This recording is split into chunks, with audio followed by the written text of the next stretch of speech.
ధ్యానం చేద్దాం. లూకా శుభవార్త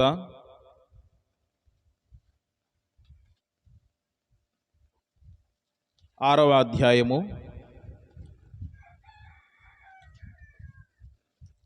లూకా శుభవార్త 6వ అధ్యాయము 6 నుండి 11 వచనాలు మనము చదువుదాం. లూకా శుభవార్త 6వ అధ్యాయము 6. ఒక వచనము నేను, ఒక వచనం మీరు, అలాగూ చదువుకుందాం. మనము అందరు తీశారా? మంచిది. మరి యొక్క విశ్రాంతి దినమున ఆయన సమాజ మందిరములోనికి వెళ్ళి బోధించుచున్నప్పుడు అక్కడ ఊచ కుడి చెయ్యి గలవాడొకడుండెను.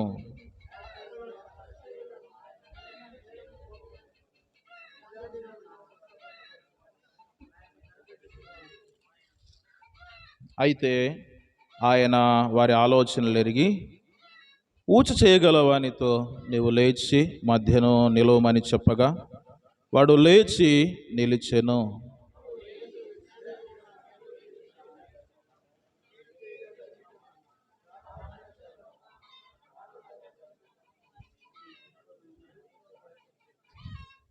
వారందరినీ చుట్టూ కలియజూసి నీ చెయ్యి చాపమని వానితో చెప్పాను. వాడు అలాగూ చేయగానే వాని చెయ్యి బాగుపడెను.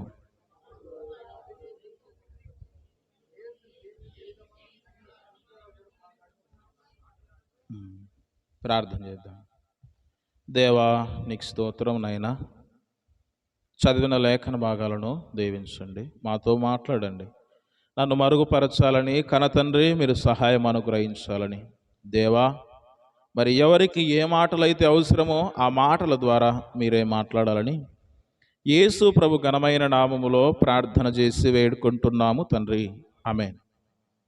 మంచిది. ప్రియ సహోదరి సహోదరులారా, మరి చదివిన ఈ లేఖన భాగాలు బైబిల్ గ్రంథములో 3 సువార్తలలో రాయబడ్డాయి. మత్తయి, మార్కు, లూకా. మత్తయి సువార్తలో 12వ అధ్యాయము 9 నుండి 14 వచనాలు చూడవచ్చు. మార్కు సువార్త 3వ అధ్యాయం మొదటి 6 వచనాల్లో ఈ మాటలు రాయబడ్డాయి. కొంత సౌండ్ పెడతాను. మంచిది. అయితే ఇక్కడ ఒక వ్యక్తి మనకు కనబడుతున్నాడు.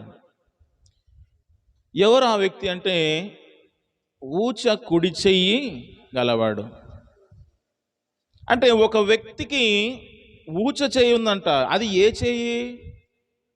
కుడి చెయ్యి. మిగిలిన 2 సువార్తలలో ఊచ చెయ్యి అని రాయబడింది, కానీ లూకా సువార్తలో అది ఏ చెయ్యి అనేది కూడా రాయబడింది. నిజంగా భక్తుడైనటువంటి లూకా ఏ అంశము తీసుకున్నా చాలా లోతుగా రాసేవాడు. బహుశా ఆయన డాక్టర్ కదా. ఎవరండి లూకా గారు? డాక్టర్. ఆయన ఏ చెయ్యి ఏమిటి అనేది కూడా తెలిసి ఉండొచ్చు బహుశా, అందుకే ఆ చెయ్యి కూడా మెన్షన్ చేశాడు. బైబిల్ గ్రంథంలో ఎన్ని గ్రంథాలు ఉన్నాయండి? బైబిల్లో 66 పుస్తకాలు ఉన్నాయి. అందులో మొత్తం ఈ 66 పుస్తకాలు 40 మంది రాశారు. ఎంతమంది? 40 మంది. అయితే 39 మంది యూదులే రాశారు, కానీ లూకా యూదేతరుడు, యూదుడు కానివాడు.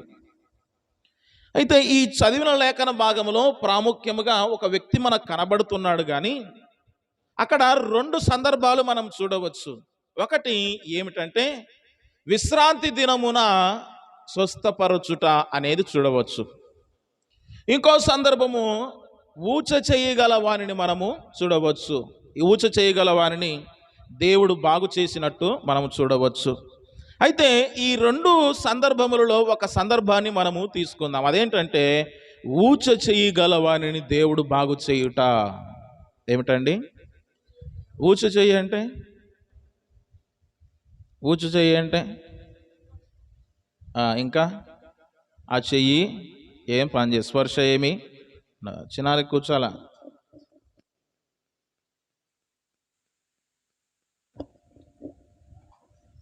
అయితే ఇక్కడ ఒక వ్యక్తి మనకు కనబడుతున్నాడు. ఏ చెయ్యి ఊచ ఉందంట?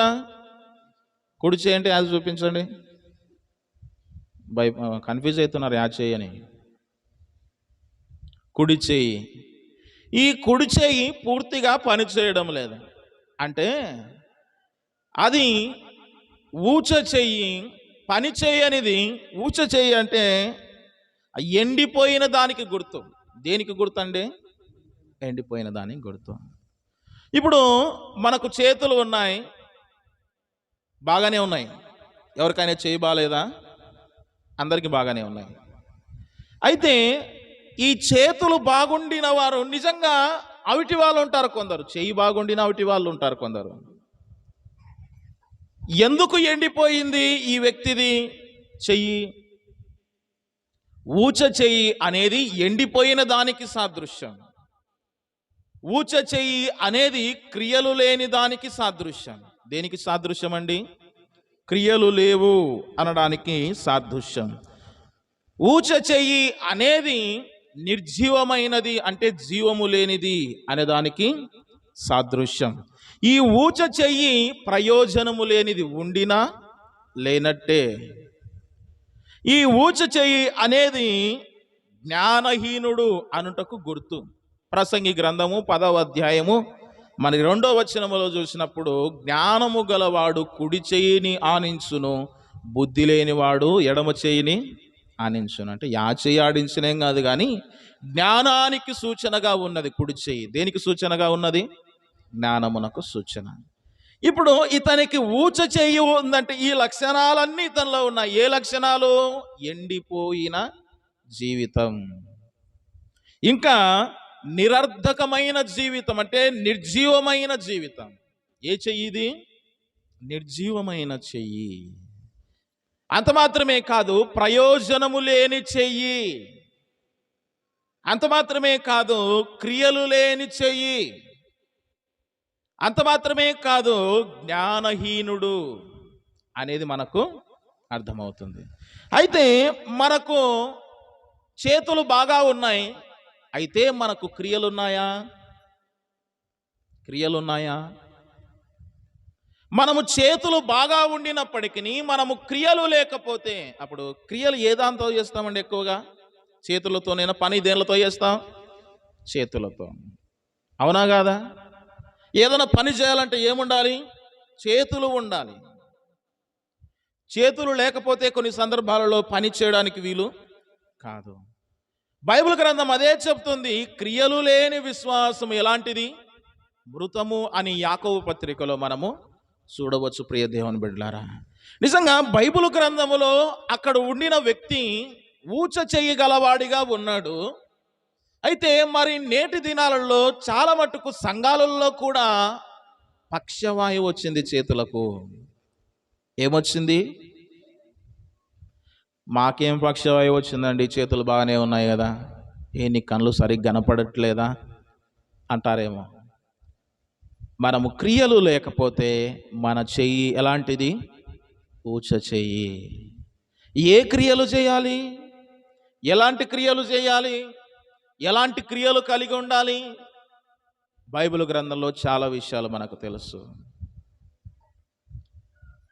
క్రియలు లేని విశ్వాసము మృతం. అదే ఒకసారి మనము యాకోబు పత్రికలో చూడండి,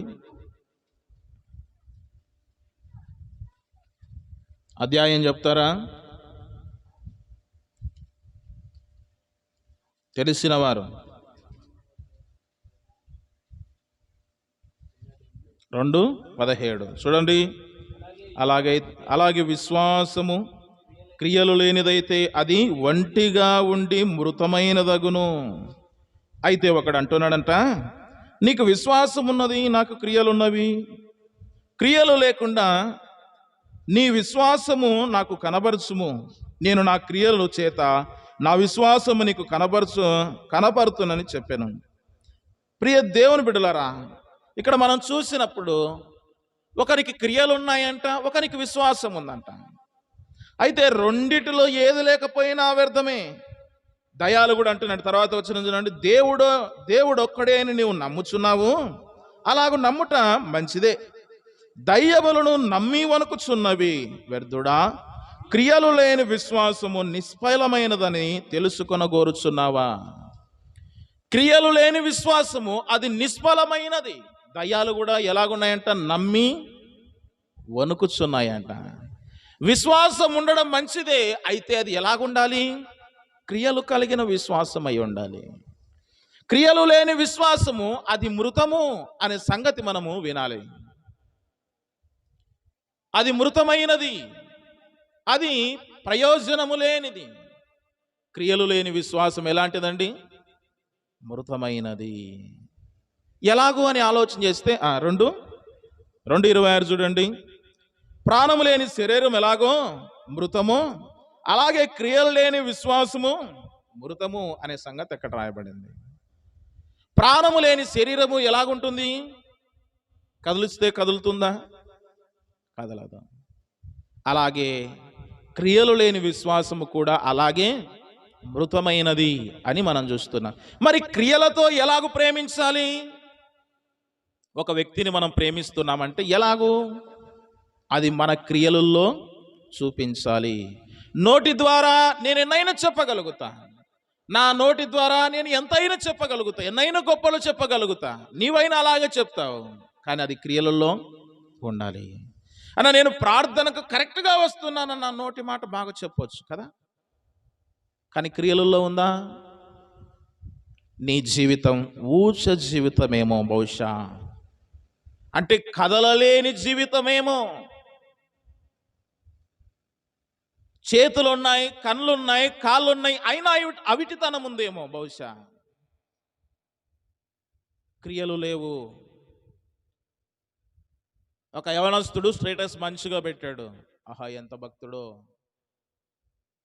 ఆ స్టేటస్, పెట్టిన స్టేటస్ అది వాట్సాప్ కానీ, షేర్ చాట్ కానీ, ఇన్స్టాగ్రామ్ కానీ, ఏదైనా కానీ పెట్టిన స్టేటస్ నీ జీవితంలో ఉందా? అంతైతేనే పెట్టాలి. మనం ఏదైనా స్టేటస్ పెట్టామంటే అది మన జీవితంలో ఉండాలి. కొందరు ఏమవుతున్నారంటే ఇప్పుడు నేను గొప్ప భక్తుణ్ణి అని చెప్పడానికి స్టేటస్ రూపంలో తెలియజేసుకుంటున్నారు. నీవు భక్తి చేయనప్పుడు ప్రభు చూడాలి, కానీ మనస్సులకు అవసరం లేదు. ఒకవేళ నువ్వు ఏ వ్యక్తికైనా చెప్పాలంటే డైరెక్ట్ చెప్పొచ్చు, నో ప్రాబ్లం. వీరి భక్తి జీవితం స్టేటస్ మట్టుకే ఉండిపోతుంది, క్రియలు లేవు, కానీ చెప్పడం మాత్రం చాలా గొప్పగా చెప్పేస్తున్నారు. మనము ఇతరులను ప్రేమించాలి అని మనం చెప్తాం, నేను చెప్తాను, నీవు చెప్తావు, అయితే అది క్రియల్లో లేకపోతే ప్రయోజనం లేదు.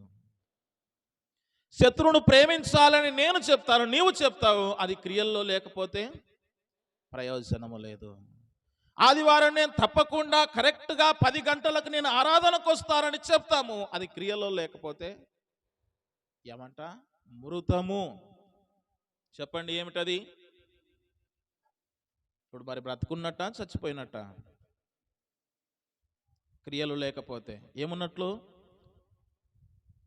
ప్రియ దేవుని బిడ్డలారా, ఆ ఊచ చేయగల వారి నుండి మనం నేర్చుకోవాల్సిన పాఠాలు ఏమిటంటే, ఊచ చెయ్యి అనేది క్రియలు లేని దానికి సాదృశ్యము. తర్వాత ఊచ చెయ్యి అనేది ఎండిపోయిన దానికి సాదృశ్యం. దేనికి సాదృశ్యం అండి? ఎండిపోయింది. ఎప్పుడు ఎండిపోతుంది? నిన్నటి దినాన వాక్యం విన్నాం కదా, ఏవేలు గ్రంథములో ఏమేమి తిన్నాయంట పురుగులు? చదవండి ఒకసారి. ఏవేలు గ్రంథంలో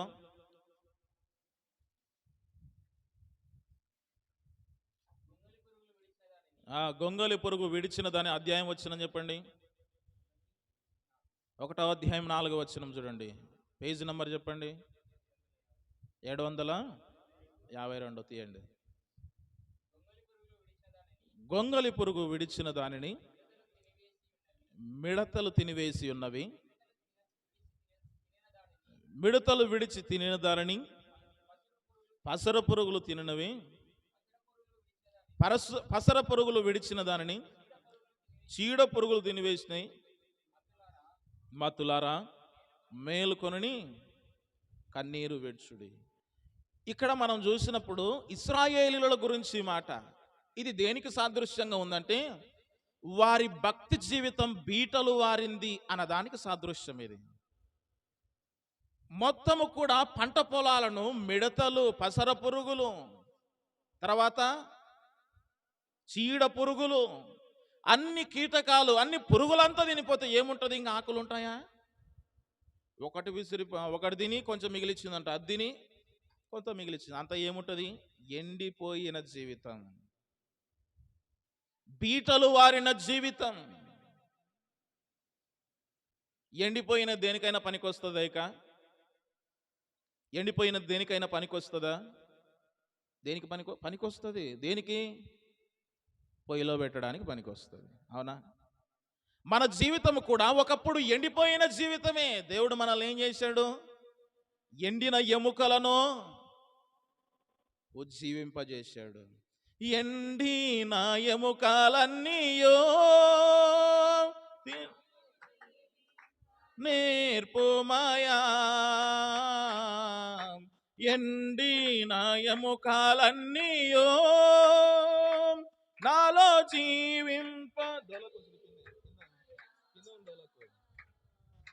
జీవనదిని ఎములో ప్రవహింపజేయుమయా, జీవనదిని నా హృదయములో ప్రవహింపజేయుమయా.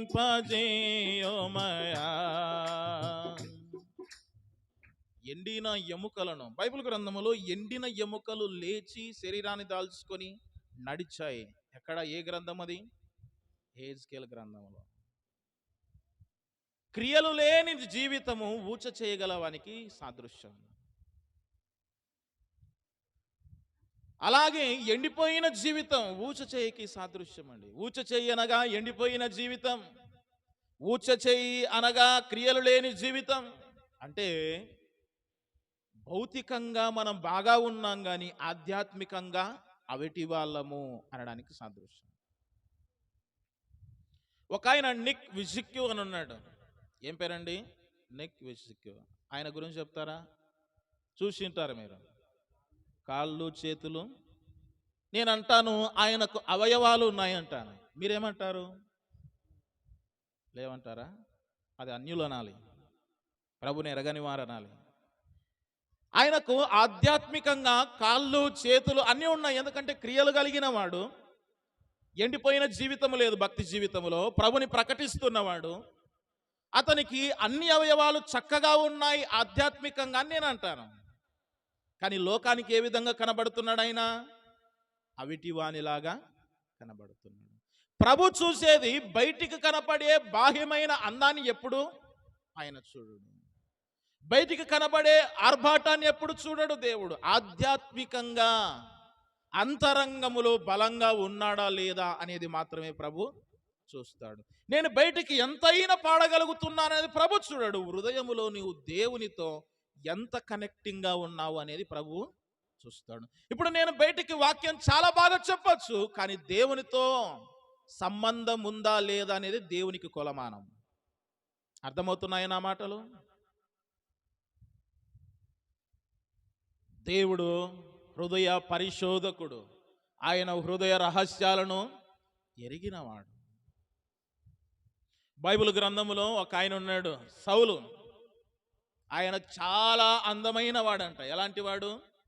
అందమైన వాడు. మంచి బలమైన భుజాలు కలిగిన వాడంట అతడు. బహు సౌందర్యముగా ఉండిన వాడంట సౌలు. కానీ మొదటి దినాల్లో బాగున్నాడు. దినాలు గడిచే కొద్దీ క్రియలు లేని జీవితం. ప్రభు ఒకటి చెప్తే ఈయన ఒకటి చెప్తున్నాడు, ఒకటి చేస్తున్నాడు. క్రియలు వేరేగా ఉన్నాయి. ప్రభు అయితే సమూయేలు ద్వారా మాట్లాడాడు, ఇలాగ చేయండి ఇలాగ చేయండి అని చెప్పినా సౌలు చేయలేదండి. అందుకే సమూయేలు అంటాడు ప్రభు తరపున, నీవు బలులు అర్పించుట కంటే ఇంకోటి చేయుట కంటే దేవుని మాట వినుట శ్రేష్టం. అంటే క్రియలు కలిగిన జీవితం ఉండాలి, ఎండిన జీవితం కాదు. ఒకసారి మనల్ని మనం పరీక్ష చేసుకుందాం. మనము ఆధ్యాత్మికంగా ఏ విషయములోనైనా అవిటితనంగా ఉన్నామా? మన పాదములు సువార్తకు పరుగులు తీస్తున్నాయా? సువార్తకు పరుగులు తీయకపోతే మనము కుంటి వాళ్ళము. అవునా? మన తలాంతులు, మన ఆలోచనలు దేవుని పని కొరకు ఉపయోగిస్తే మనము మంచివారము. ఒకవేళ ఉపయోగించకపోతే మనము బ్రెయిన్ డెడ్ అయిన వాళ్ళం. ఏం డెడ్ అయింది మనది? అవునా కదా? మృతమా కాదా? మన కన్నులు పరిశుద్ధమైన వాటి కొరకు ఎదురు చూడాలి.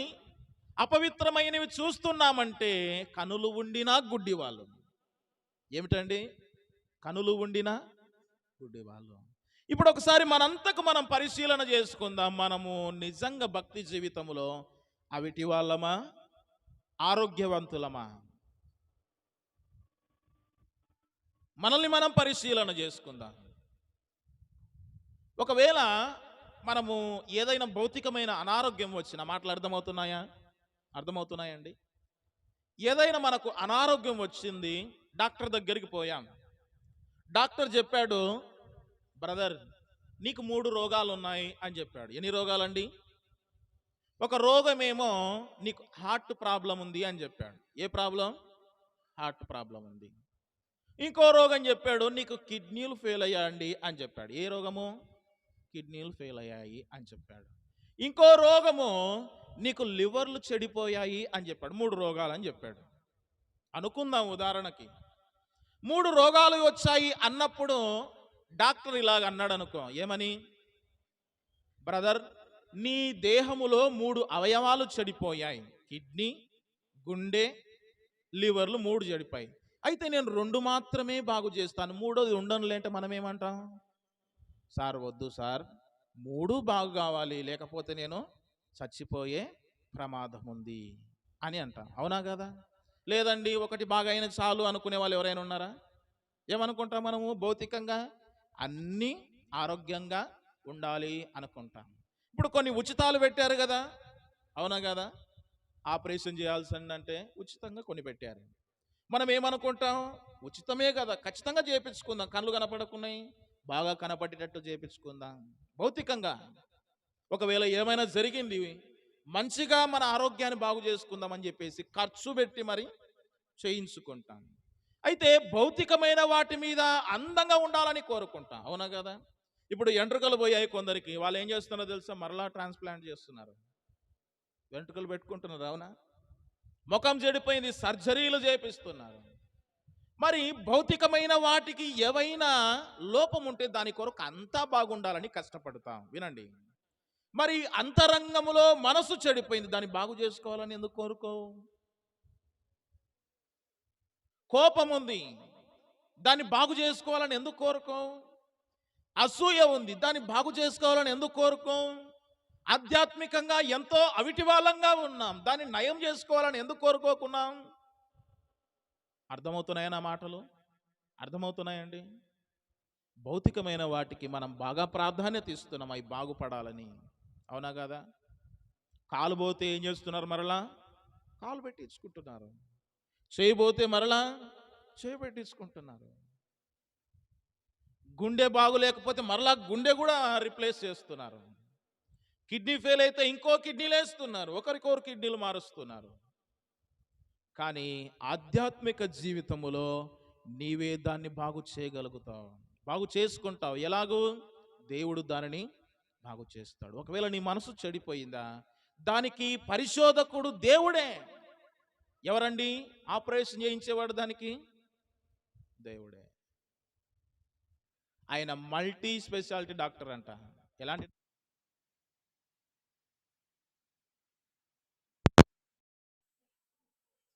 ఎవరికి చేశాడు మొట్టమొదటి ఆపరేషన్? ఆదాముకు ఆపరేషన్ చేశాడు. అవునా? ఇప్పుడన్నా మత్తు మందు అవి ఉన్నాయి, ప్రకటనతో తీసి ఎవరిని చేశాడు? ఎన్ని ఆపరేషన్లు చేశాడు? ఇప్పుడు ఉండే డాక్టర్లు చేయగలుగుతారా ఆయన చేసిన ఆపరేషన్లు? ఎహెజ్కేలు గ్రంథంలో ఎండిన ఎముకలు ఉన్నాయి, ఆయన మరలా శరీరాన్ని దాల్చేటట్టు చేసి నడిపించాడు. ఇప్పుడు చేస్తారా? మాతో కాదండి అంటారు కదా. లాస్ట్ సెకండ్కి వచ్చిందనుకో, గుండె పని చేయకుండా ఇంకొకటి పని చేయకుండా, మాతో ఆడైతే సార్. డాక్టర్లు కూడా ఏమంటారు కొన్నిసార్లు? ఇంకా దేవుడే చూసుకోవాలి అంటారు. అవునా కదా? బైబిల్లో ఇంకా ఎన్ని ఆపరేషన్లు చేశాడు దేవుడు? చాలా చేశాడు. కళ్ళు లేనలో కళ్ళు ఇచ్చాడు. ఇప్పుడు ఆ డాక్టర్ అని చేస్తాడా? ఆయన పరమ వైద్యుడు. అంటే మనస్సుకు వైద్యుడు, అంతరంగ జీవితానికి వైద్యుడు. పాపరోగం ఉందనుకో ఆయనే క్లీన్ చేసి కట్లు కట్టి నేను మంచి మాంసపు గుండెని ఇస్తాడు. రాతి గుండెని తీసి గుండె ట్రాన్స్ప్లేషన్ ఎవరు చేస్తున్నారు? ఈయనను మించిన డాక్టర్లు ఎవరైనా ఉన్నారా?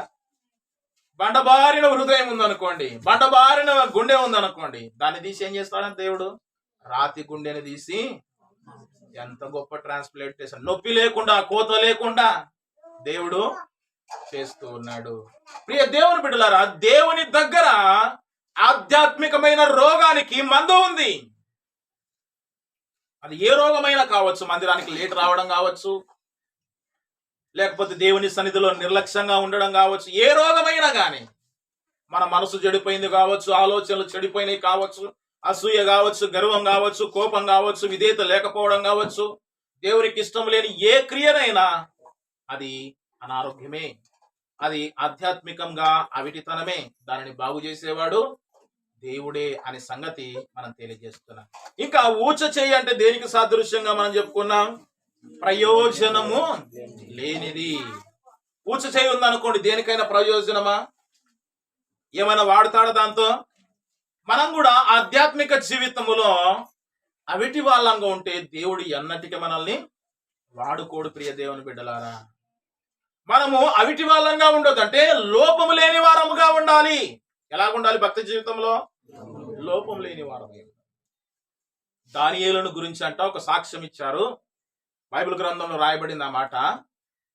ఆయనలో లోపమే కనుగొనలేకపోయిరి అనే మాట రాయబడింది. ఏమట?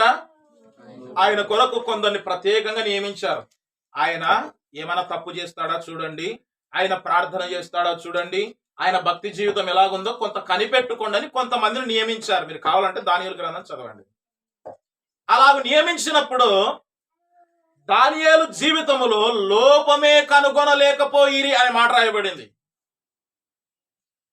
మనము ఒకవేళ ఎవరన్నా మనల్ని పరిశీలించమని ఎవరన్నా పెట్టారనుకోండి, ఎన్ని తప్పులు దొరుకుతాయి? మాటలో తప్పు దొరుకుతుంది, ప్రవర్తనలో తప్పు దొరుకుతుంది, చూపులో తప్పు దొరుకుతుంది, భక్తి జీవితంలో తప్పు దొరుకుతాయి. ఎన్ని తప్పులు! అది శత్రువులను పెట్టారు. ఎవరిని పెట్టారు? శత్రువులకు కూడా తప్పు దొరకాలంటావు. శత్రువు ఏం చేస్తాడు? కరెక్ట్ ఉండినా తప్పు మార్కేస్తాడు. అవునా కదా? ఒకవేళ శత్రువుకు దొరికామనుకోండి, మనం సత్యంగా ఉండిన వాడు ఏం చేస్తాడు? ఇది తప్పు చేశాడు అంటాడు. కానీ శత్రువే పర్యవేక్షణలో ఉండినప్పుడు అతనిలో లోపమే కనుగొనలేకపోయారంట. శత్రువును మెప్పించే ప్రవర్తన కలిగిన వాడు దానియేలు.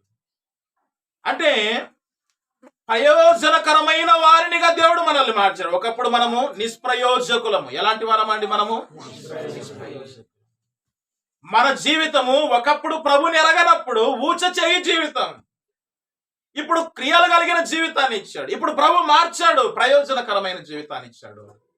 మనం మరలా ప్రయోజనం లేకుండా ఉంటే ఏమైనా లాభమా? నీవున్నావు, సంఘానికి ప్రయోజనకరంగా ఉన్నావా? లేకపోతే అవిటి జీవితమే. నీవున్నావు, కుటుంబానికి ప్రయోజనకరంగా ఉన్నావా? లేకపోతే అవిటి జీవితమే. నువ్వు జీవిస్తున్నావు, నువ్వు ఎవరికి ప్రయోజనకరంగా ఉన్నావు? ఒకవేళ ప్రయోజనకరంగా లేకపోతే నువ్వు అనుకోవచ్చు ఒకసారి, నిజంగా నా జీవితము అవిటిది. ప్రభువా, నిజంగా నేను అవిటివాని ప్రభువా, నన్ను బాగు చేయను. దేవుడు ఖచ్చితంగా ఏం చేస్తాడు?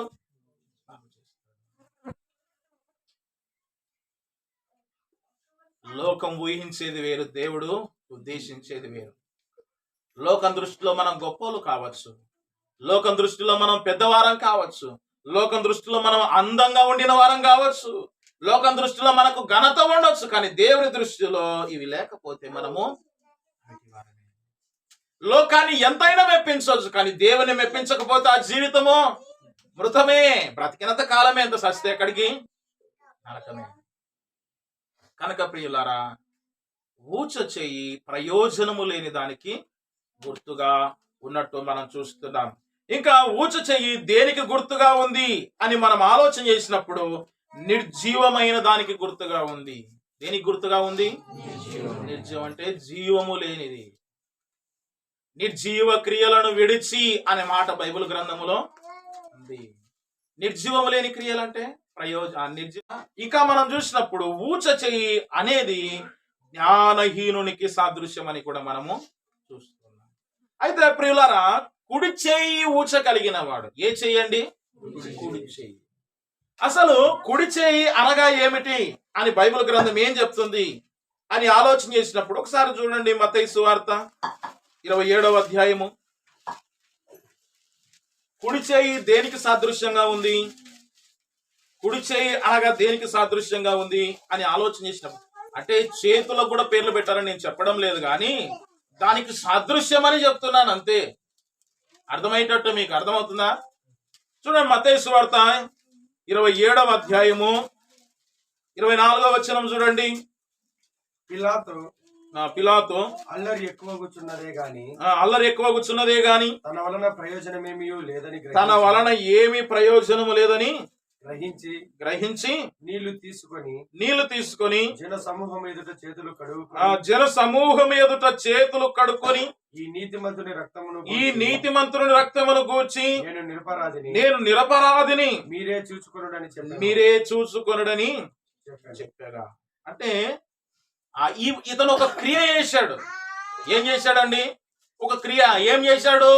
యేసు ప్రభువుని సిలువకు అప్పగించాడు. తర్వాత వచ్చి ఏం చేస్తున్నాడు?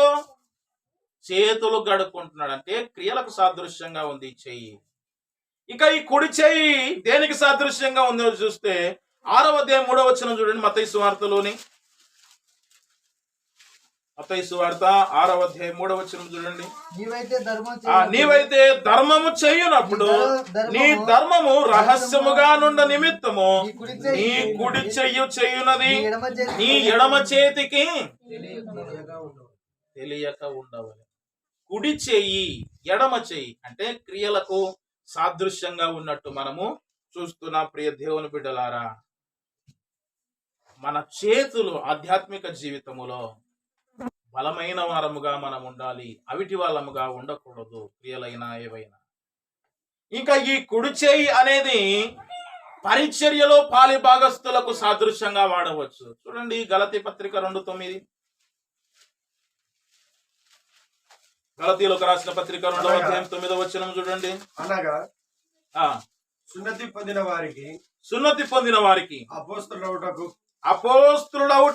పేతురునకును సామర్థ్యము కలగజేసిన వాడే అన్య జనులకును అపోస్తలుడనుటకును నాకును సామర్థ్యము కలగజేసినని వారు గ్రహించినప్పుడు స్తంభములుగా ఎంచబడిన యాకోబు, కేఫా, యోహాను అనువారు నాకు అనుగ్రహింపబడిన కృపను కనుగొని మేము అన్య జనులకును తాము సున్నతి పొందిన వారికి అపోస్తలులుగా ఉండవలనని చెప్పి తమతో పాలివారగుటకు సూచనగా నాకును బర్నబాకును కుడి చేతినిచ్చిరి. ఏ చేయించారంట? కుడి చెయ్యికి బలం ఉంటుంది కదా. కుడి చెయ్యి పాలివారగుటకు అనడానికి సాదృశ్యం. మన కుడి చెయ్యి ఎలాగుండాలంటే, అంటే మన ఆధ్యాత్మిక జీవితంలో ఎలాగుండాలి అంటే, మనము పాలివారము కావాలా అన్న. నేను కూడా చేయి పడతానులే అంటారు కదా. ఏమంటారు? నేను కూడా ఒక చేయి పడతానులే అన్న, ఎత్తు అంటారు కదా. వెనకుండా ఏమంటారు? అని నేను ఒక చేయి పడతానులే, ఎత్తు, ముందరికి బా, నేను కూడా చేయి పడతాపా, ముందరికి బా అంటారు. అంటే ఈ కుడి చెయ్యి అనేది పాలివారు అనడానికి సాదృశ్యం అండి. మరి మనము దేవుని పనిలో పాలివారముగా ఉన్నామా, పనికి మాలిన వారంగా ఉన్నామా? పాలివారముగా ఉండాలంటే దేవుని పని, సంఘములో పని. పౌలుకు ఏమిచ్చారంట? కుడి చేతినిచ్చారు. ఏ చేయినిచ్చారండి? కుడి చేయి. ఎవరెవరికి? సూచనగా నాకును బర్నబాకును కుడి చేతినిచ్చిరి. పాలివారండి, పనిలో పాలివారం, పనిలో పాలి భాగస్తులు. ఇంతవరకు దేవుని మందిరం తుడవని వారు కూడా ఉంటారు మందిరంలో. తుడవని వారు ఎవరైనా ఉంటే చేతులు ఎత్తండి. పురుషులని స్త్రీలు చాలా మంది ఎత్తుతారు. తుడవని వారు 10 సార్ల కంటే ఎక్కువ తుడిచిన వారు,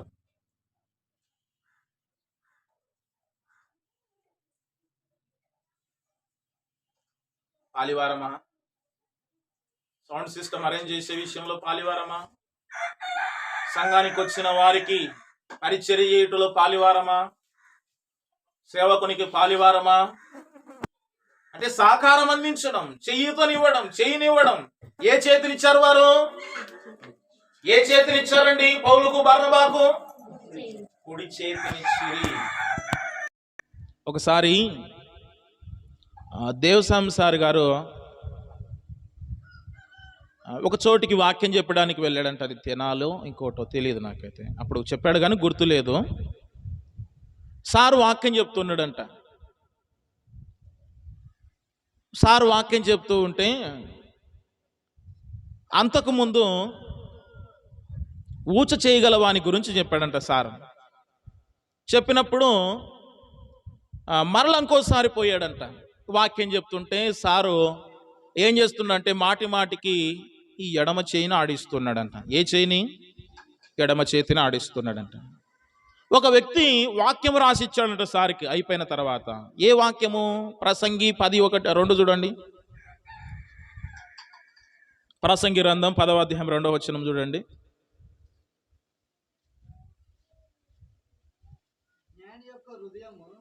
ప్రసంగి గ్రంథం 10వ అధ్యాయం 2వ వచనం చదవండి.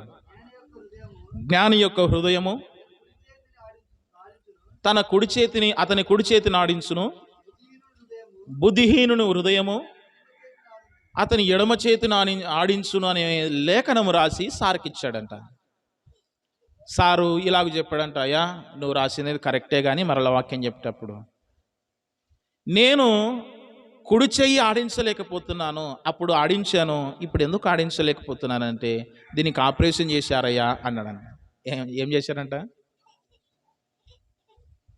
అంటే కుడి చేయి అంటే ఏ చేయి ఆడించినా ప్రాబ్లం లేదు. కొందరు లెఫ్ట్ హ్యాండ్ కలిగిన వారు ఉంటారు, కొందరు రైట్ హ్యాండ్ కలిగిన వారు అంటారు. దీనిలో చేతులకు ప్రాధాన్యత లేదు, కానీ ఇది ఆధ్యాత్మికంగా తీసుకుంటే దీనిలోని పాఠాలు మనకు అర్థమవుతాయి.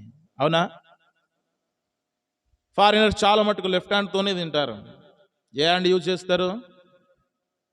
మన వాళ్ళు అంటారు, లోకంలో ఉండిన వారు అన్యాచారాలు పాటించేవారు, ఏయ్ మంచి చేతి తీరా అంటారు కదా, కుడి చేతి తీరా, అస్తమ చేతి తీరా ఇట్లా చెప్తారు కదా. ఎడమ చేత డబ్బులు ఇస్తే తీసుకోరు కొందరు. అవునా? ఏదైనా విలువైనది ఎడమ చేయవద్దు, కుడి చేయి పెట్టు అంటారు. అంత లోకం మట్టుకి. ఇది ఆధ్యాత్మికంగా మనం ధ్యానం చేస్తున్నాం. కుడి చేతి అనేది బలానికి సాదృశ్యం. దేనికి సాదృశ్యం? కుడి చేతి అనేది పాలివారు అనడానికి సాదృశ్యం, సహకారం ఇచ్చుటకు సాదృశ్యం. మనము ఒకరికి ఒకరము సహకారముగా ఉండాలి, సహకారులుగా ఉండాలి. అహంకారులుగా కాదు, సహకారులుగా ఒకరి పట్ల ఒకరు మనం మెలగాలి.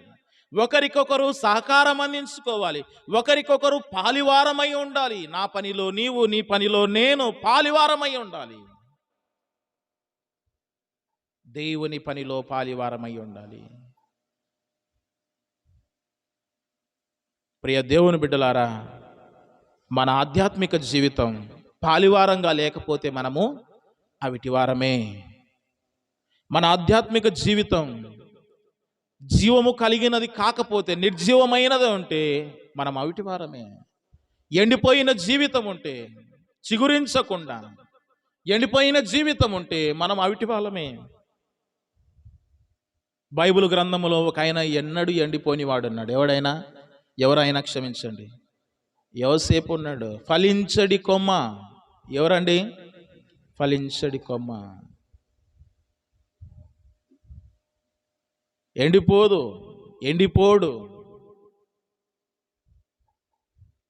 ఎండిపోయిన జీవితం ఉండకూడదు. ఎప్పుడు ఫలిస్తారంట? ఆయన యందు నిలిస్తేనే.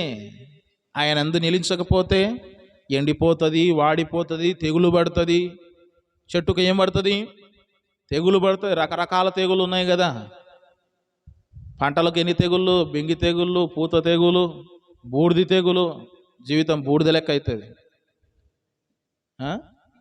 ఆ, ఇంకా ఎర్నాటు తెగులు అంట వరికి. ఏ తెగులు? భక్తి జీవితంలో కూడా మనము జీవము లేకపోతే, ఫలించడి కొమ్మగా లేకపోతే, ఆయన యందు నిలిచి ఉండకపోతే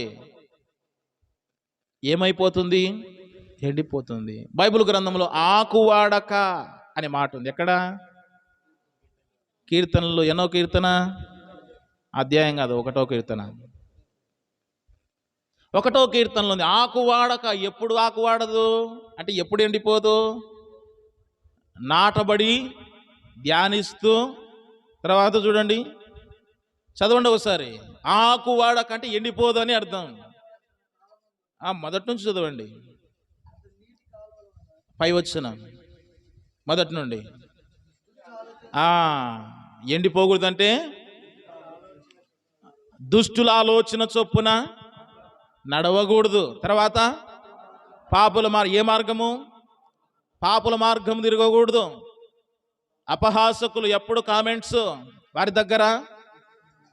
తర్వాత యెహోవా ధర్మశాస్త్రమును ఆనందించుచు దివారాత్రం అంటే సమయం దొరికినప్పుడల్లా ఏం చేయాలి? ధ్యానించాలి. తర్వాత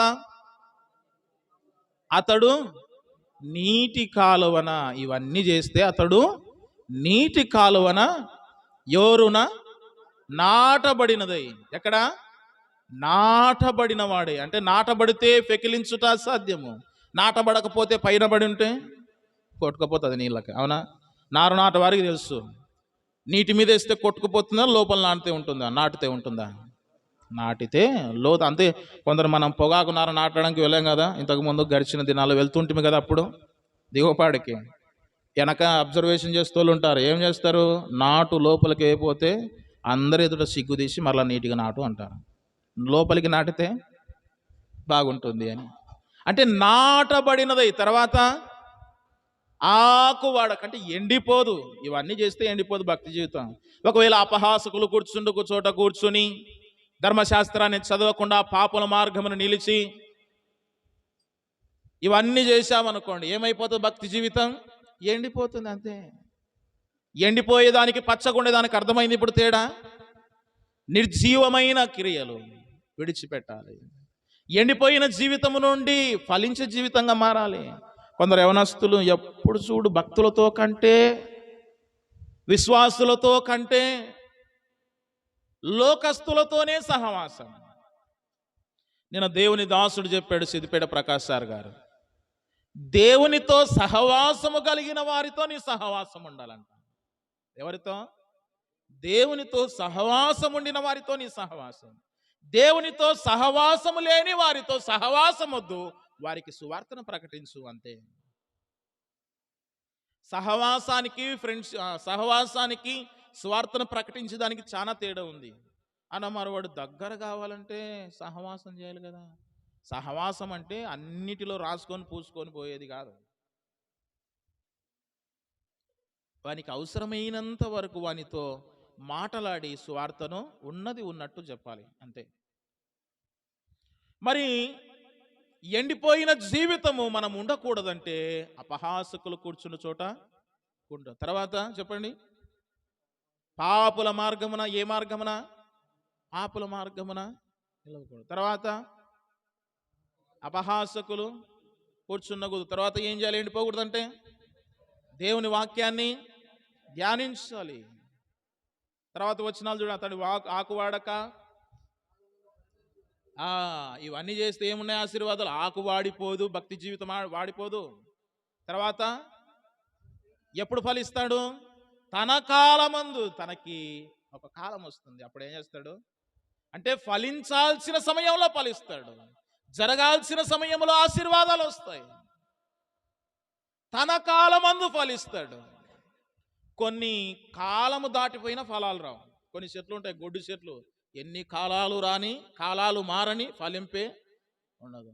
మేము నేరేడు వనలు చెట్టు వేసి ఉంటాం, అది 3 సంవత్సరాలైనా కాపు లేదు, గొడ్డు చెట్టు లెక్క. కొన్ని దినాలకు ఒక 5-6 పండ్లు కనపని, అవి నాకే దొరికినాయి. అయినా అది మరి కాపు లేకుండా నిలిచిపోయింది. అంటే అది ఫలించాల్సిన సమయంలో ఫలించలేదు. మనం కూడా ప్రభు నమ్మి ఎన్నో దినాలు అవుతుంది, ఇంకా ఫలాలు లేకుండా ఉన్నాం, ఫలించలేకపోతున్నాం. అంటే ఎండిపోయిన జీవితం ఉంది, అవిటి జీవితం ఉంది, ఊచ జీవితం ఉంది. ఊచ కాళ్ళు, ఊచ చేతులు. కాళ్ళు పరిచర్యకు సాదృశ్యం. పాదాలు సువార్త కొరకు ఏం చేయాలంట? సువార్త అనే జోడు తొడుక్కోవాలని ఎక్కడ రాయబడింది? ఎఫెసీ పత్రికలో దేవుడిచ్చే సర్వాంగ కవచములో. సిద్ధ మనసు అనే జోడు పాదములకు తొడుక్కోవాలి. అంటే సువార్త లేకపోతే మనం కూడా అవిటి వాళ్ళమే. అవునా? ఈ కనులు దేవుని కొరకు వాడకపోతే అవిటి వారమే. అవిటి అంటే ఎండిపోయిన జీవితం. అవిటి అంటే ప్రయోజనము లేని జీవితం. అవిటి అంటే క్రియలు లేని జీవితం, నిర్జీవమైన జీవితం, ఫలింపు లేని జీవితం. అర్థమవుతుందన్న మాటలు? ఈ ఊచ చెయ్యి గలవాడు బాగుపడకముందు ఆ విధంగా అతని జీవితం ఉండేది. ఏ విధంగా? ఎండిపోయిన జీవితం, ప్రయోజనము లేని జీవితం, నిర్జీవమైన జీవితం, తర్వాత క్రియలు లేని జీవితం, జ్ఞానహీనుడుగా ఉన్నాడు. ఇలాంటి జీవితం అతనికి ఉంది. ఇంకా ఈ కుడి చెయ్యి అనేది దేనికి సాదృశ్యము అని మనం ఆలోచన చేసినప్పుడు ఆదికాండం 48వ అధ్యాయము 13వ వచనము చూడండి. ఆదికాండం 48:13. తర్వాత యోసేపు ఇశ్రాయేలు ఎడమ చేతి తట్టున తన కుడి చేత ఎఫ్రాయిమును, కుడి చేత ఎవరిని పట్టుకున్నాడు? యోసేపు కుమారులను పట్టుకున్నాడు. ఇద్దరు కుమారులు వచ్చారు. కుడి చేత ఎవరిని పట్టుకున్నాడు? ఎఫ్రాయిమును. ఆ వ్యక్తిని ఏం చేశాడు? ఆశీర్వదించాడు. అంటే కుడి చేయి అనేది ఆశీర్వాదమునకు గుర్తుగా అది బైబిల్ గ్రంథం చెప్తుంది. యూదులు ఆశీర్వాదానికి సూచనగా కూడా కుడి చేతిని వాడుతారు. అంటే ఆ వ్యక్తి జీవితంలో ప్రభు దగ్గరికి రాకముందు అతడు ఆశీర్వాదమునకు దూరంగా ఉన్నాడు. అర్థమవుతున్నాయి నా మాటలు? ఏమిటి ఆశీర్వాదము? భౌతికంగా కనబడే ఆశీర్వాదమా? కాదండి. ఆశీర్వాదం అంటే ఏమిటి? రక్షణ అనేది ఆశీర్వాదము. దేవునితో ఉండుట, దేవుని వాక్యం వినుట, అభివృద్ధి చెందుట ఆశీర్వాదం. భౌతికమైన ఆశీర్వాదాలు ఉన్నాయి, కానీ ఆధ్యాత్మికమైన ఆశీర్వాదాలు కావాలి. ఆధ్యాత్మికమైన ఆశీర్వాదాలు ఏమిటి? వాక్య జ్ఞానమును పొందుకొనుట, ప్రార్థనలో ఎక్కువగా ఉండుట ఆశీర్వాదం. ఇది ప్రార్థనలో ఫలాలు పొందుకొనుట ఆశీర్వాదం.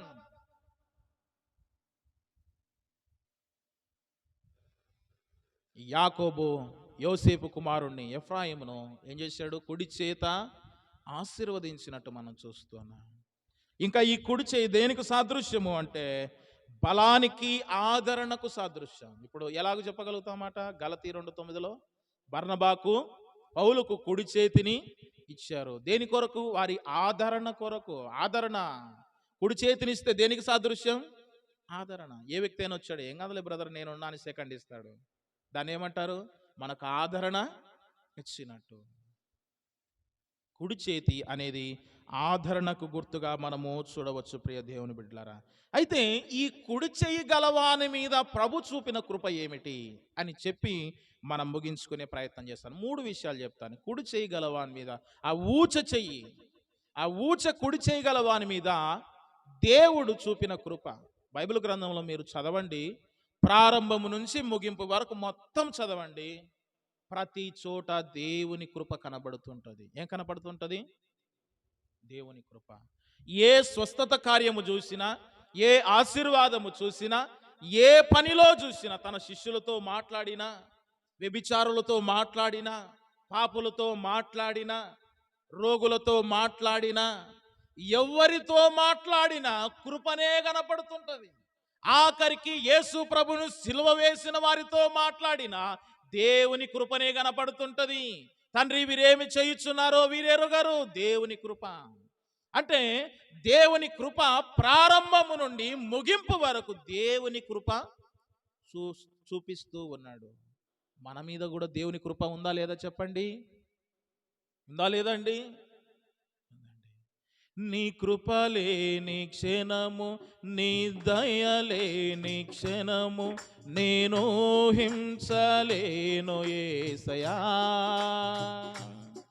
నీ కృపలేని క్షణము, నీ దయలేని క్షణము, నేను హింసలేను యేసయ్యా.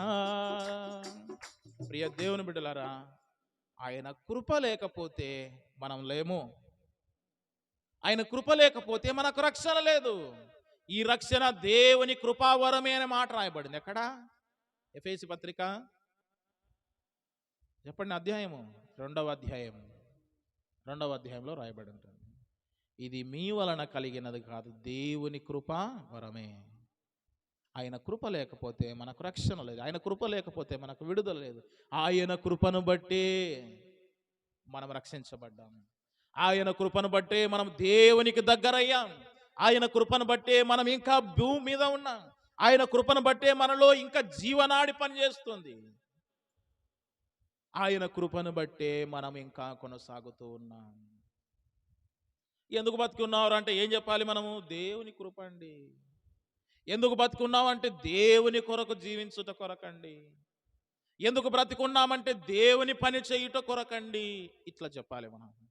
దేవుని కృప, దేవుని కృప మనల్ని వెంటాడుతుంది. చెడిపోయిన మనల్ని పట్టుకోవడానికి వెంటాడుతుంది. అవిటి జీవితం కలిగిన మనల్ని పట్టుకోవడానికి వెంటాడుతుంది. ఆయన కృప, ఆయన కృప ద్వారా స్వస్థత జరుగుతుంది. బైబిల్లో రాయబడింది, యేసు ప్రభు కుడి చేయి ద్వారా చాలా అద్భుతాలు చేసి, ఆయన కుడి చేతిలో స్వస్థత ఉంది అని రాయబడింది బైబిల్ గ్రంథంలో. ఆయన కుడి చేతిలో ఏముందంట? స్వస్థత ఉంది. అయితే ఈ ఊచ చెయ్యి గలవాని మీద దేవుడు చూపిన కృపను మనం చూసినప్పుడు మత్తయి సువార్త 12:11 చూడండి. మత్తయి సువార్త 12వ అధ్యాయము 11వ వచనము చూడండి. పరలోక రాజ్య మర్మమును ఎరుగుట మీకు అనుగ్రహింపబడి ఉన్నది కానీ వారికి అనుగ్రహింపబడలేదు. మీరు ఏం చదువుతున్నారు? మత్తయి సువార్త 12వ అధ్యాయం 11వ వచనం. అందుకు ఆయన, మీలో ఏ మనుషునికైనను ఒక గొర్రెయుండి అది విశ్రాంతి దినమున గుంటలో పడిన ఎడల దాన్ని పట్టుకొని పైకి తీయడా? ఏ సందర్భంలో చెప్తున్నాడు ఈ మాట? ఊచ చెయ్యగల వాడిని దేవుడు స్వస్థపరచడానికి అక్కడ ఉండినప్పుడు పరిచయులు అంటున్నారు, ఏమంటున్నారు? ఆయన మీద నేరం మోపాలని అనుకుంటున్నారు. వారి హృదయాలను ఎరిగిన దేవుడు ఈ మాట చెప్తున్నాడు. విశ్రాంతి దినమున స్వస్థత చేయకూడదు కదా అన్నప్పుడు ఈయన ఆ ఊచ చేయగల వానిని దేనితో పోలుస్తున్నట్టు కనపడుతుంది? గుంటలో పడిన గొర్రెగా పోలుస్తున్నట్టు కనపడుతుంది. అది విశ్రాంతి దినమైనా ఏ దినమైనా ఒక వ్యక్తి గుంటలో పడిపోయాడు అంటే, ఒక గొర్రె గుంటలో పడిపోయింది అనుకో, మనం కాపాడకుండా ఉంటామా అని దేవుడు చెప్తున్నాడు. అంటే గుంటలో పడిన జీవితము నుండి బయటికి వచ్చేలా దేవుని కృప అతని పట్ల చూపించాడు. నా మాటలు అర్థమవుతున్నాయా? ఈ సందర్భము ఊచ చేయగల వాని జీవితంలో జరిగిన వాటిలో పరిచయులకి మాట వివరిస్తున్నాడు. ఏమని? వారు మనసులను ఎరిగారు. వారి మనసులు ఏం తలస్తున్నారు పరిచయులు? వినండి. ఏమని ఆలోచన చేస్తున్నారు? విశ్రాంతి దినమున ఏ సూచక్రియ చేయకూడదు, వేరే పని ఏది చేయకూడదు అని ఆలోచన చేస్తుంటే వారి మనసుని ఎరిగి దేవుడు అంటున్నాడు, ఏ గొర్రెనైనా తప్పిపోయి గుంటలో పడిపోతే దానిని తీయకుండా ఉంటావా? తీస్తావు. ఈ వ్యక్తిని అనుగుణంగా ఆ మాట చెప్తున్నాడండి. అంటే ఇతని జీవితము ఊచ చేయగలవాడంటే ఏ విధంగా ఉన్నట్టు? ఇతడు ఒకప్పుడు గుంటలో పడిన జీవితం లాగా ఉంది. గొర్రె గుంటలో పడిన జీవితం లాగా ఉంది. అలాంటి జీవితము నుండి ఎక్కడ తీసుకొచ్చాడు? బయటికి తీసుకొచ్చాడండి. పాప ఊపిలో ఉండిన మన జీవితాలను కూడా దేవుడు బయటకు తీసుకొచ్చాడు. మన మీద చూపించిన కృప ఆయన. దేవుడు నీ మీద చూపిస్తున్న కృప, మనందరి మీద చూపిస్తున్న కృప, గుంటలో పడిన జీవితం నుండి బయటకు తీసుకొచ్చాడు. బురదలో ఉండిన జీవితం నుండి బయటకు తీసుకొచ్చాడు. బురదలో ఉండేది ఏది? పంది. గట్టిగా చెప్తున్నాను కదా మాట. మన జీవితం అట్లే ఉంటుంది ఒకప్పుడు, అవునా? పంది జీవితం అన్నది ఒకప్పుడు. కుక్క లాంటి జీవితం నుండి, పాప ఊబిలో నుండి మనల్ని దేవుడు పైకి లేవనెత్తాడు. భయంకరమైన పాప ఊబిలో నుండి దేవుడు నిన్ను నన్ను పైకి లేవనెత్తాడు. పడిపోయిన జీవితం నుండి మనల్ని దేవుడు లేవనెత్తాడు. ఆ వ్యక్తి పట్ల కూడా దేవుడు ఈ కృప చూపించాడండి. దేవుని కృప మనకు అర్థమవుతుందా? నీ మీద నా మీద ఇదే కృప చూపిస్తున్నాడు. దరిద్రులమైన మనల్ని, ఎన్నిక లేని మనల్ని, పాపానికి బానిసలమైన మనల్ని, మరణానికి బానిసలమైన మనల్ని, వ్యసనాలకు బానిసలైన మనల్ని, చెడిపోయిన జీవితము నుండి, పడిపోయిన జీవితము నుండి, పాప జీవితము నుండి, ఊబిలో నుండి, జిగటగల ఊబిలో నుండి దేవుడు బయటకు తీసుకొచ్చాడు. ఈ లోకం పాప ఊబి, లోకములో నుండి ప్రత్యేకపరిచాడు మనల్ని. ఎక్కడ పరిచాడు? సంఘములో చేర్చి ప్రత్యేకపరిచాడు. మరలా మనం గుంటలోనికి పరుగులు తీస్తున్నామేమో. నువ్వేమైనా గుంటలో పరుగులు తీస్తున్నావా? ఇప్పుడు మనల్ని గుంటలో నుండి దేవుడు ఏం చేశాడు? బయటకు తీసిపెట్టాడు. కానీ కొందరు యవనస్తులు ఏం చేస్తున్నారు? ఏ గుంటది? పాప ఊబి. పొరపాటున మనము జారి బురద గుంటలో పడ్డాం. బురద అంటే ఏం కాదు, డ్రైనేజ్లో పడ్డామని చెప్తాం అనుకోండి. డ్రైనేజ్ బాగుంటుందా? అక్కడ ఉండేది ఎవరు? ఎవరుంటారు? ఏ జంతువు ఉంటుంది అందులో? అలాంటి జీవితం నుండి దేవుడు మనల్ని ఏం చేశాడు? నా మాట బాగా వినండి. ఏం చేశాడు? మనల్ని బయటికి తీసుకొచ్చి తన రక్తము చేత మనల్ని అంతా కడిగి, తన బిడ్డలుగా చేసుకొని, పరిశుద్ధులుగా చేసుకొని, నీతిమంతులుగా చేసుకొని, మలినం లేని వారినిగా చేసుకొని, శుద్ధీకరించి బాగా చేశాడు. ఇప్పుడు మరలా ఏం చేస్తున్నారు కొందరు? పంది బురదలో దొలుటకు మల్లినట్టు మళ్ళీ ఏం చేస్తున్నారు? కొందరు బురదలోకి పోతున్నారు, విడిచిపెట్టి దాన్ని మళ్ళా పట్టుకుంటున్నారు. ఏదైనా ఒకటి విడిచిపెట్టారు అనుకోండి, ప్రభుని ఎరగనప్పుడు సిగరెట్లు బాగా, ప్రభుని ఎరగనప్పుడు వ్యసనాలు బాగా, ప్రభుని ఎరగనప్పుడు సినిమాలు బాగా, ప్రభుని ఎరగనప్పుడు సినిమా పాటలు బాగా, ప్రభుని ఎరగనప్పుడు సినిమా జీవితం, సీరియల్ జీవితం, ఆచారాలు, పద్ధతులు అన్నీ. ఎప్పుడిది? ప్రభుని ఎరగనప్పుడు బురద జీవితం, అది రొచ్చు జీవితం. ప్రభుని ఎరిగిన తర్వాత, కడగబడిన తర్వాత మరలెక్కడికి పోతున్నారు? గుంటకు పోతున్నారు. ఆలోచన చేద్దాం. నీటిగా ఉంటావా? గుంటలో పోతావా? ప్రశ్న వేసుకోవాలి మనల్ని మనమే. ఖచ్చితంగా మనల్ని మనం గద్దించుకోవాలి. మనల్ని మనమే విమర్శించుకోవాలి. గుంటలో ఉంటావా? ప్రభువులో ఉంటావా? గుంట వైపు నీ జీవితమా? పరలోక గంటలుండే ప్రభు వైపు నీ జీవితమా? ఎటువైపు నీ జీవితం?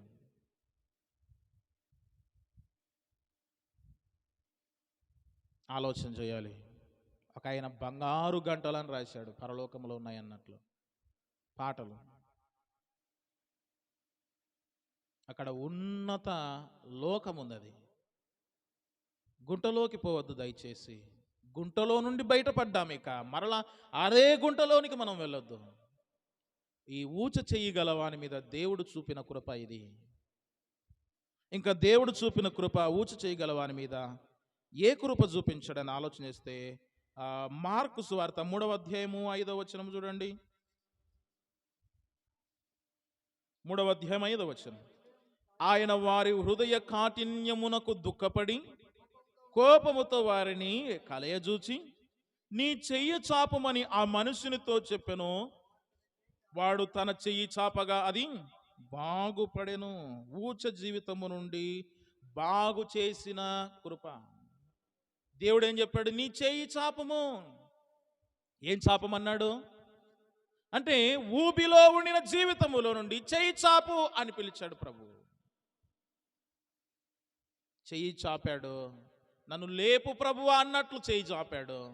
ప్రభు ఆ చెయ్యి పట్టుకొని బయటికి, అంటే కృపగా మనము చూడవచ్చు. అతడు బలహీనుడుగా ఉన్నాడు. ఎలాగున్నాడండి చెప్పండి? ఎలాగున్నాడు? నేను ముగిస్తున్నాను. ఎలాగున్నాడు? బలహీనుడుగా ఉన్నాడు.